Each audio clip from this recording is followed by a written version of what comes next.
Ukraine যুদ্ধ নিয়ে পশ্চিমা বিশ্বের সঙ্গে রাশিয়ার চলমান উত্তেজনার মধ্যে কিউবায় যুদ্ধজাহাজ পাঠালেন পুতিন।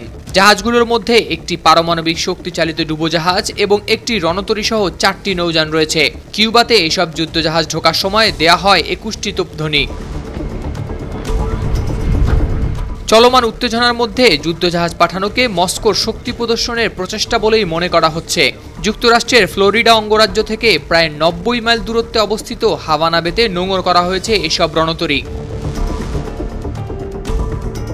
তবে রাশিয়ার প্রতিরক্ষা মন্ত্রণালয় জানিয়েছে, জাহাজের নাবিকরা যেন বিশ্রাম নিতে পারেন এবং সমুদ্রের ওই অঞ্চলের জিনিসগুলোর সঙ্গে পরিচিত হতে পারেন তা নিশ্চিত করতে এ সফরের আয়োজন।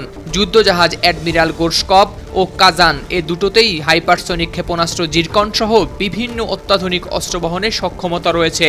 এর আগে এসব রণতরী আটলান্টিক মহাসাগরে চালিয়েছিল ক্ষেপণাস্ত্র মহড়া। বিশ্রামের অংশ হিসেবেই কিউবায় রাখা হয়েছে তাদের। এদিকে কিউবার পররাষ্ট্র মন্ত্রণালয় বলছে, জাহাজগুলোর কোনোটিতেই নেই কোনো পারমাণবিক অস্ত্র। এগুলো সেখানে কয়েকদিন অবস্থান করবে। এতে ওই অঞ্চলের নিরাপত্তা হুমকি তৈরি হবে না বলে আশ্বস্ত করেছে দেশটির পররাষ্ট্র মন্ত্রণালয়।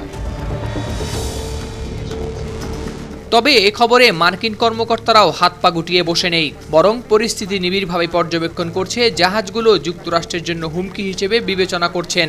তবে যুক্তরাষ্ট্র মনে করে ডুবোজাহাজটিতে নেই কোনো পারমাণবিক অস্ত্র। যুক্তরাষ্ট্রে বিবিসির সহযোগী সংবাদ প্রতিষ্ঠান সিবিসির প্রতিবেদনে বলা হয়, রাশিয়ার জাহাজগুলো কিউবার কাছাকাছি পৌঁছালে সি ড্রোন ব্যবহার করে সেগুলোকে নজরে রেখেছিল মার্কিন নৌবাহিনী। তবে এটিই প্রথম নয়। এর আগেও কয়েকবার রাশিয়া কিউবায় যুদ্ধজাহাজ পাঠিয়েছিল, কারণ তাদের দুই দেশের মিত্রতা দীর্ঘদিনের। হাভানার এই সফর শেষে জাহাজগুলো ভেনেজুয়েলা যেতে পারে বলে ধারণা করা হচ্ছে। অপরদিকে রাশিয়া যদি হামলা করার মতো কোনো ভুল করে, তাহলে তাদের দ্রুত প্রতিক্রিয়া জানাতে 3 লাখ সেনাও প্রস্তুত রেখেছে ন্যাটো।